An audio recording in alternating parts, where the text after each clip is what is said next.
In the Synoptic Gospels, Matthew, Mark, and Luke, Jesus is said to have been crucified and died after the Passover meal on what then was Passover day, but it's the first day of unleavened bread, Nisan 15. In the Gospel of John, Jesus dies before the Passover while the meal was still being prepared. There are different ways of understanding how there were different calendars at play, different ways of observing the calendar, and that may have influenced why the synoptics have one chronology and John has a different chronology. And there's one theory that I think makes the most sense is there's a 19th century Jewish follower of Jesus, Rabbi Lichtenstein, and I've heard this through Daniel Lancaster, First Fruits of Zion, Beth Emanuel, that this is that due to some Pharisees disputing the calendar that year, the timing and the observation of the new moon for that month of Nisan, some Pharisees disputed when the new moon was called by the Sanhedrin, being a majority Sadducean, and so there was a dispute between the Pharisees and the Sadducees, as there was all the time, and it related to apparently the Sadducees shifting the sighting of the new moon one day so that the festival of unleavened bread, the first day of unleavened bread, would occur on a Saturday, and therefore you'd begin counting the Omer and the Omer offering on the Sunday that year, because that was their preference.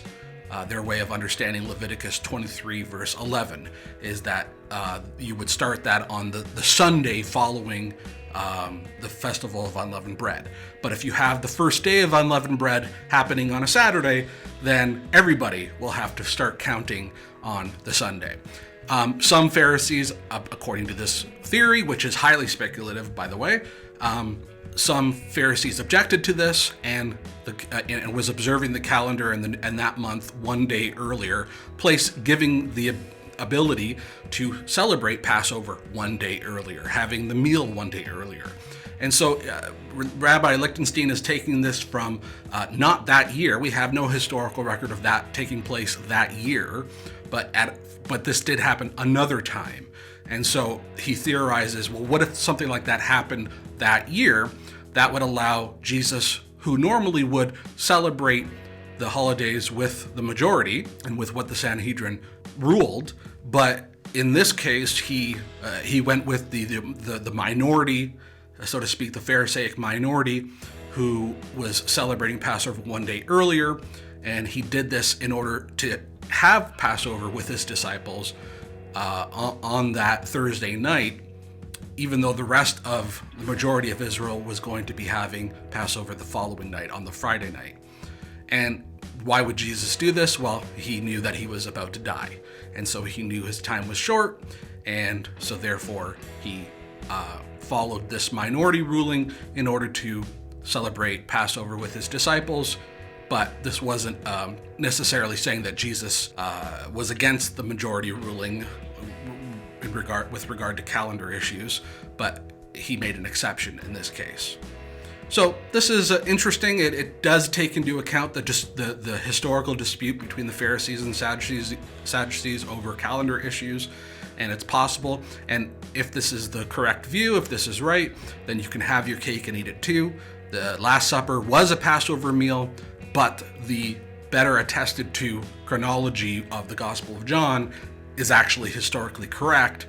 And so in terms of understanding when things happen, you would follow John, but you could also understand that Jesus and the disciples got to have a real Passover meal with a Passover lamb, and that helps to explain why the Synoptic Gospels reports it that way. So the Synoptic Gospels are reporting according to that calendar dispute, whereas John is following the well-known calendar as was ruled by the Sanhedrin. There does not appear to be a definitive way to reconcile these chronologies, right? There's no theory that can be definitively proven, at least not with the data that we have available to us. And so everybody has to sort of decide for themselves which solution makes the most sense and how to reconcile the two. If you're interested in learning more about this, sign up to our Patreon page. go to patreon.com/variologies, sign up for the Truth Seeker tier or above, and you will gain access to a 55-minute long video all about when did Jesus die, what day of the week, and what day of the month. You will also receive a written version of the study as well. Sign up today, and I very much appreciate your support. Thanks for watching. Follow me on X at Dan Calcagno. Please like and share this video with others. Subscribe if you haven't already, and visit variologies.com. Thanks for watching. See you next time.